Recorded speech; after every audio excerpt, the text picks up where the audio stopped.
Hey everybody! Yeah, I know it's been a while since I've done one, but I've got a lot of projects on the plate. But this one popped in recently, and I thought I really need to do this. At least get it printed, for the parts for it, and start getting it built, because I can think of a little particular printer that would absolutely love this hot end, and it kind of fits in with its quirkiness. Yeah. In fact, I can think of two printers that would still absolutely love this. So it's still up in the air. But here we go. We're going to today unbox and start discussing the building of the LDO kit for the Jabberwocky. Now, this is a hot end tool head, as per se, that was brought together by Kinetic Digit, and LDO has put together this kit for you to build it. Now this is the complete kit. So this one comes obviously with the extruder, tool head, obviously, and with a cutter. And it also comes with, here's the big surprise, part of the unboxing, this little box here. Now it's interesting because they put this one in upside down, which I'm thinking is obviously for advertising reasons, but you never know. Gotta have the brand up there. But we have a Nighthawk 36 USB tool board for Clipper.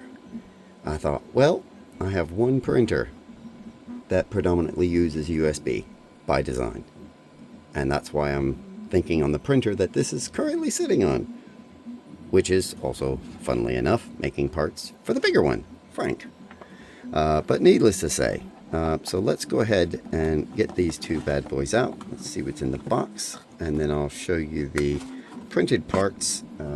Maybe somebody can throw some ideas, because I was a bit up in the air with the colors, other than two of them. So I guess we'll start with the bigger amount of items in the thing. So I'll just put the Nighthawk up there. So this is the Jabberwocky kit. Right off the bat, right on top, we have a Fadus conch. Now, this is actually supposed to be, a decent and really good performing hot end, although I've seen various people suggesting that it wasn't meeting the standards that were being claimed, blah, blah, blah. Obviously, once I get it built and installed, I'm going to put that to the test myself, because I've read so many things like these, and just all of a sudden, it doesn't match. So starting off there, we have the tool head. This looks like a packet full of bits and parts. And for anybody asking about that, might think about wondering where I got that carry bag. That was from the Sanjay Mortimer Rep Rap Festival in 2024. I got that from the booth. Thank you to David and his associate at the time. So, okay, so the first bit's obviously some zip ties. Obviously, for your wiring. These are going to be the cutter blades. It looks like they are number 4, which seems to fall in line with, like the Filometrics and Filomatrix, and a few others. These are some MR63ZZ bearings. ECAS connector, so that answered the question as to which part I really should have printed. It's really odd on that, but anyway, might have to redo it. Anyway, orbiter, non-threaded gear. Okay, so these are orbiter gears that have no threads on the back sides of them, and that to hold them into anything. So that's fine. I assume that's probably why there's these sets of bearings. These are your MR84ZZs. These are your magnets. That'll probably be for the cutter. Some more bearings, again, because these are going to be parts of the extruder predominantly. Yeah. Some Capricorn tube, already pre-cut. That's always nice. Let's see, did they... Nope, they didn't. Okay. Pre-cut. Let's see. Nope. Okay. One of the things I'm just uh-ohing about, okay. Anybody who's had a Prusa found the benefit of tapering the input. Now I can understand not needing tapering of the output, on this, but tapering the input where the filament potentially will go in and then start heading for the hot end, that is actually a very good thing. It's a 60-degree angle. There is a little printable tool that may help with that, but I'm not sure because I didn't see that listed in the build video, build instructions. So we got some slide nuts. These will be parts that are important for holding it together. What's this one? Bondtech integrated drive gear. Okay, so this, I think I've seen this kind of gear before. Something tells me like the LGX, the HGX, something like that. So that might be where that comes into play. That's clearly your idle tensioner screw, kind of given. Okay, and then that'll be our hot end fan. It's a 2510 axial. And it's dual ball bearing. Thank you, LDO, for putting that in there. That is so much better than the sleeve bearing ones that you sometimes find. These are peak sleeves. That'll be interesting to see where that's used. I'm going to take a guess that's somewhere near the hot end, but needless to say, I haven't looked fully through the build. These are your part cooling fans again. Oh, wow. 13,200 RPM LDO 35 or 3010 blower fans, or more accurately, these are radial versus axial. And yeah, that's going to push some air. That's I can't wait to see that in operation. So that's that portion. And once we get this all done, I'm going to pause it and put this all back away so that I can have it back in order. I'm just like that. These are your end-stop cable if you're using it. The particular printer I'm thinking I might genuinely do this on is, sensorless, so I'm not going to worry about that too badly. But these are your RGB LEDs. We have a nice LDO motor. Obviously high temperature as well. That's good. And here we go. Okay, so this is the fasteners, obviously, that you'll be using. I don't think I need to probably go through all of that just yet, because that'll be done during the build anyway. But this is your organized bag of screws, bolts, nuts. Looks like there's a couple of pins there, probably for some idlers, or things that are held together. So that's pretty much the gist of this portion. And it's pretty straightforward. I mean, you can see there's a couple of little washers there, obviously for spacing and that. But yeah, pretty straightforward kit, very organized. By LDO with the way that they box these. That's why I'm a bit meticulous putting things back away. But that's me in my head for you. So let me get that motor back in there. There we go. And I'll just pop this up. I'll just pause this so that you don't have to watch that part. Okay, now that that's pretty much repacked, we're going to go ahead and unbox the Nighthawk 36, and I'm going to flip that over because opening the box, I like to see that. But yep, nice little cardboard box with it. So let's see what we have here. Right. Oh, wow. Okay, bunches of bits. Okay, so this is our toolhead PCB. I wonder if I can get a light here, because I really don't want to take out a static bag until it's time to do something with it. It's just one of those things, but let's see if I can get, there we go. There's our Nighthawk 36. Nice heat sinks pre-installed on things that would ultimately get hot, so that's pretty awesome. I can see one on the TMC and another one down on what is probably a MOSFET. I'm curious about a jumper port that I see, or a port that I see here, and I'm wondering if that's one of those ones where you can option to flip it over into CAN, because that's already got the oh no, there you go. Okay, so it's got the XT30 with the typical 2-pin for can if you're going to use it that way. So that's interesting. Be interested to see what that is. I'll have to look at their GitHub. This is your... Oh, I see what they've done here. Okay, right. So they have it set up where you plug your USB there, 24 volts, and then you can use the nice big fat cable, obviously, to do that. That's very interesting. Okay, so yeah, there's our XT30 as per se with the can. Very similar from the looks of that to one of the other brands I've seen and played with.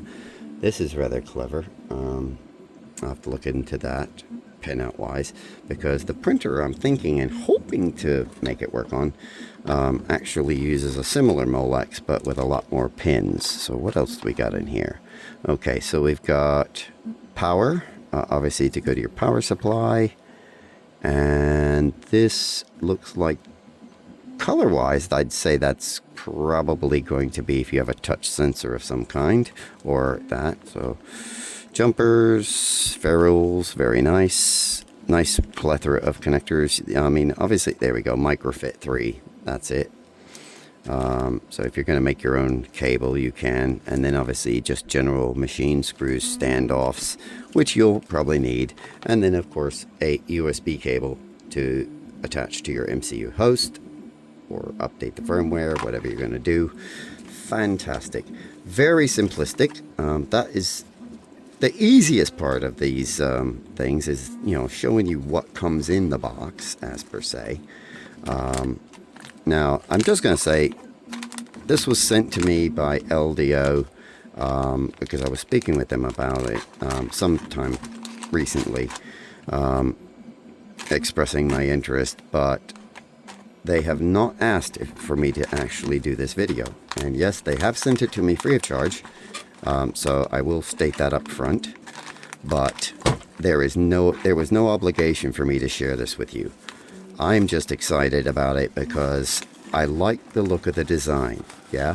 And it looks like it's really going to do well, even on a small high-speed printer that's hiding under here. It might be, you know, a Voron. Just might be a Voron. In fact, you know, for those that know the canonical names that I've given to him, it's Bumblebee. Bumblebee is telling me that he really would like that over the one I originally did, which was the stock mini stealth burner, which is working, but I think it still has some lackings.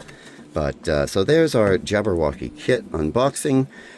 Once this print gets done that's underneath here, then I'm going to try and get what it was doing into my you know, machine that anneals things. I won't go into that because that's not fair to throw a brand name around on that. But yep, that is our wrap up for that, and I'll be back with the build instructions and the building of the Jabberwocky. And you know what, while I'm at it, let's go ahead and do that. Ha ha ha. Bet you thought it was over. So I've printed a few different parts already. Now, the obvious ones that we're going to have, we've got the front cowl. Okay, nice Jabberwocky logo. Now, I'll be honest with you, in the camera, this looks a lot lighter than it is. This is a slightly darker, almost cyan. This was one of the 2 filaments that I also got at the Rep Festival in Manchester in 2024. So that was a Sanjay Mortimer one. And as you can see, little part, this is like that would be the that's the motor mount. This is for your Fatus conch, obviously to fit into the Jabberwocky. This is lime green, also again from LDO. Thank you for that little mini spool, a 250-gram spool of ABS. Obviously cutter arm, and then guidler. Now, I had to obviously try and follow the color schemes. There's no actual definition on the GitHub telling what their color scheme naming was. So like with the Vorons, you have base color is with no brackets, then a bracket with a letter, that's another color, that with 2 letters, another color, different letter, another color. This one you had to kind of figure it out, but there's no real requirement for that. This is just a piece of ABS for the front logo and the RGB behind it, some end stop pieces. But as you can see, I did also do like a mid body in a white. So this is actually natural ABS color before they color it in. And I thought, do I want that, or do I want to keep it blue? I mean, feel free to drop your idea in the comment. I do have some pink. These are other brand ones, so I'm definitely going to have these 2 colors in it. That's a given. The white I have to have for at least that. I've got some pink, I've got some gold, somewhere in there I've got that almost canary yellow that Bumblebee was made with originally. So there's also that. As you can see, I've got and I just think that contrasts very, very nicely with that. There we go. I think that really contrasts lovely with that. So I'm seriously considering just leaving that bit. But then I found a spool that I've had for like 3 years. And I thought, that's tempting. It's a lavenderish purple. At least, obviously, when it's below a certain temperature. Because this is I don't even know the brand, because it came with a secondhand printer that I did, and I was like, you can see it changes color somewhere between 25 and 30 C, and you can see it slowly going back because it was just the temperature of my hand. But that is just, I thought, you know what, every time it gets hot, it'll heat up and change color and go pink, which will really contrast, as you can imagine, with something like this. This is going to be, in fact, this goes back here somewhere. There it is.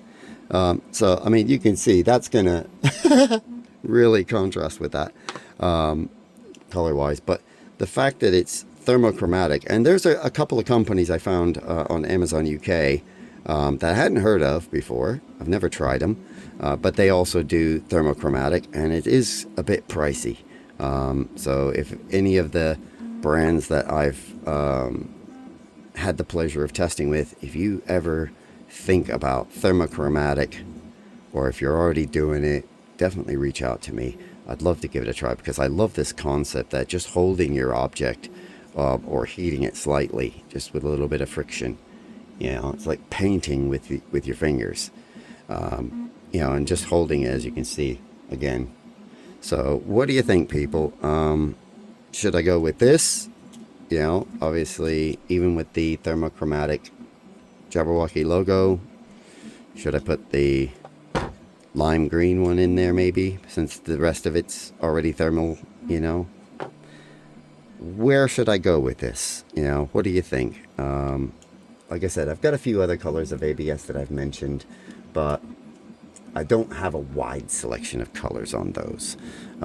So I'd love to get the opinion. But there we go. Figured I'd throw that in there, see if I can get you guys to be a bit interactive. And, this is not all the parts, but you'll see that when I do the build. And I'll come back with that on a second part as a separate video. That way you can get a step-by-step, and you don't have to look through all this waff, ultimately first if you don't want to. Okay? And so there we go. Jabberwocky Kit. Throw your opinions on the colors in the comments.